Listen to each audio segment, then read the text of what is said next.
Welcome to The Explainer. I am so thrilled to have you here today. We're setting the stage to explore something absolutely fascinating. The world's most populous nation examined through the lens of immense scale and historical synthesis. If you're someone who loves understanding how deep history shapes modern reality, you are in for a treat today. We're looking at India and exactly why its future is so intricately tied to ours. So, here's our roadmap for this explainer. We're going to break down this incredibly complex country into 5 distinct pillars. First, a subcontinent of scale. Then, millennia in the making. Third, the democratic engine. Fourth, the economic powerhouse. And finally, a cultural tapestry. Kicking things off with Section 1, a subcontinent of scale, focusing on geography and demographics. To really understand India, you've got to grasp the sheer, staggering magnitude of its existence. Consider this number for a second. Over 1.42 billion. As of 2023, that's the estimated population of India, making it officially the most populous country in the entire world. It's a demographic scale that is honestly hard to wrap your head around, especially when you realize this represents a vast, youthful population with the median age sitting right in the high 20s. But that scale isn't just human. It completely applies to the land itself. India is recognized globally as being mega-diverse. Out of every country on Earth, it's one of only 17 that host exceptionally high biological diversity. It actually contains 4 global biodiversity hotspots. We're talking about the habitat for massive percentages of the world's mammals, birds, and flowering plants, with a third of its plant species found literally nowhere else on the planet. And all of that incredible biodiversity is made possible by a dramatic, widely varied geography. Up north, you have the massive Himalayas, acting like a giant wall, blocking cold Central Asian winds and keeping the subcontinent a lot warmer than other places at similar latitudes. Over in the west, the Thar Desert is basically a massive engine that drives the moisture-laden southwest monsoon winds, which is absolutely vital for the country's rainfall. Then you've got the incredibly fertile Indo-Gangetic Plain, the ancient stable rock of the Deccan Plateau down south, and a sweeping coastline stretching over 7,500 kilometers. These aren't just pretty geological features, they directly dictate the climate and the agricultural survival of the entire subcontinent. Moving right along to Section 2, millennia in the making, exploring history and evolution. So let's look at how that vast geography incubated an incredible timeline of human civilization. The human history here goes incredibly deep. By 2500 BCE, you've got the Indus Valley civilization flourishing with some seriously advanced urban planning. Jump ahead to 300 BCE, and the Maurya Empire unifies much of the subcontinent. Fast forward to 1526 CE, the Mughal Empire arrives, bringing 2 centuries of economic expansion and a gorgeous architectural legacy. Then, by 1858, following a period of expanding control by the East India Company, direct British Crown rule begins. Finally, after a massive nonviolent resistance movement, we reach 1947, independence and the defining moment of partition. Over thousands of years, India has constantly synthesized these endless waves of cultures, empires, and religions. What's truly fascinating is the duality at play here. On one hand, you've got foundational ancient contributions, classical Sanskrit epics, and fundamental math breakthroughs like the invention of zero and the decimal number system we literally all use today. But juxtapose that with modern India. It's a cutting-edge global IT hub generating hundreds of billions of dollars, and it's the world's largest producer of generic medicines, supplying up to 60% of the global vaccine demand. It's a nation with one foot anchored deep in ancient history and the other stepping firmly into the future. But we have to acknowledge that the transition to the modern era involved profound trauma.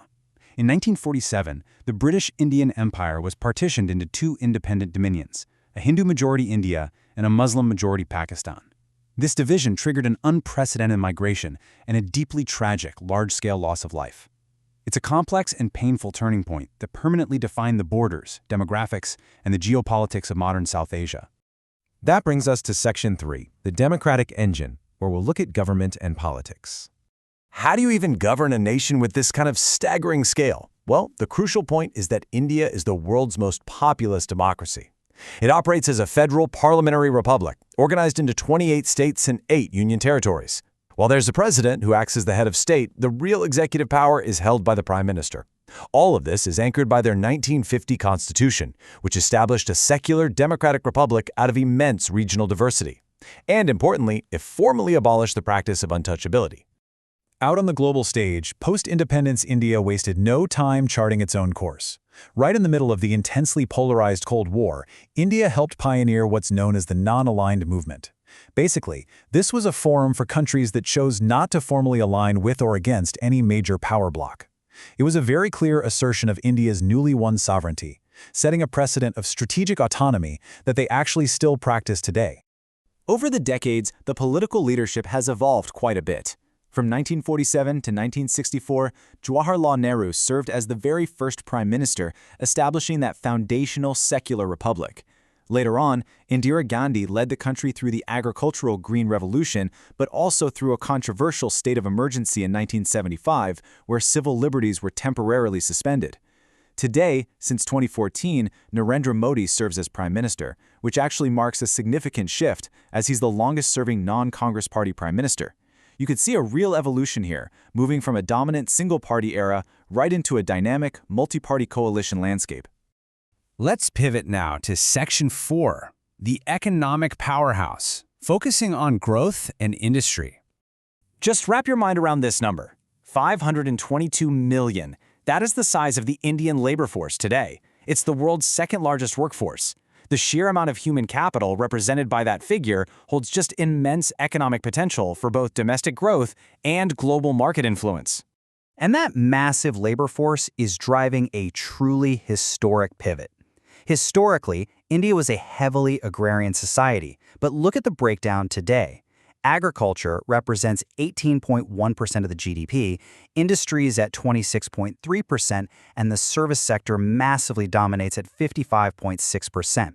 This marks an aggressive shift toward becoming a service-oriented economic giant, fueled in large part by its booming IT sector. Now, this modern economic structure didn't happen by accident. It stems from a major wake-up call in 1991. Until then, India's economy was highly regulated and protectionist, but facing a severe balance of payments crisis, the government had to make a massive pivot. They abandoned those strict protectionist policies and kicked off widespread economic liberalization, moving toward a free market system that emphasized foreign trade and direct investment, basically rescued the economy and sparked the explosive growth we're seeing right now. And the results of that liberalization have been nothing short of monumental. The IT industry alone brings in over $100 billion in revenue. India is the third-largest pharmaceutical producer globally, and they recently became the world's third-largest vehicle market, actually surpassing Japan. But perhaps most importantly, over 431 million people have been lifted out of poverty since 1985, with projections pointing to a middle class of 580 million by 2030. Now, while poverty rates have plummeted, it's absolutely vital to mention that profound economic inequality and persistent urban and rural poverty still remain massive hurdles today. Which leads us to our final pillar, Section 5, a cultural tapestry. Let's look at demographics and society.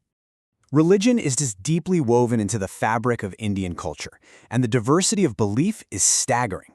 The subcontinent is the actual birthplace of Hinduism, Buddhism, Jainism, and Sikhism. Today, nearly 80% of the population practices Hinduism, but remarkably, with 14.2% of its massive population practicing Islam, India also hosts the world's third-largest Muslim population, right behind Indonesia and Pakistan. And hey, if you think the religious diversity is complex, consider the linguistic scale. 424. That is the number of living, native languages spoken across the country today, and they belong to entirely different language families, from Indo-Aryan to Dravidian. Because of this immense linguistic diversity, India doesn't actually have a single national language. Instead, Hindi serves as the official language of the federal government, with English acting as an associate official language. Beyond that, the Constitution officially recognizes 22 vital scheduled languages, including Bengali, Telugu, Tamil, Urdu, and even Sanskrit for its profound heritage value. This setup allows states to communicate in their own deeply rooted regional languages. We also need to touch on traditional social structures. The caste system is a uniquely Indian social stratification that traditionally divided society into four broad groups, or varnas. Historically, this entrenched strict hereditary and occupational divisions. While the 1950 Constitution formally abolished untouchability and the state has enacted anti-discrimination laws and affirmative action programs, complex caste-based inequalities and social challenges definitely still persist in parts of society today. Which brings us to our final thought. India is a nation uniquely defined by its ability to synthesize. It merges an incredibly ancient heritage with a booming digitally connected youth population. It blends deep-rooted agricultural traditions with a rapidly expanding middle class and a massive global economic footprint in tech and pharma. So looking at all this massive scale and complexity we've unpacked in this explainer today, I'll leave you with this question. What is the next century going to look like for the world's most populous democracy? Thanks so much for joining and keep learning.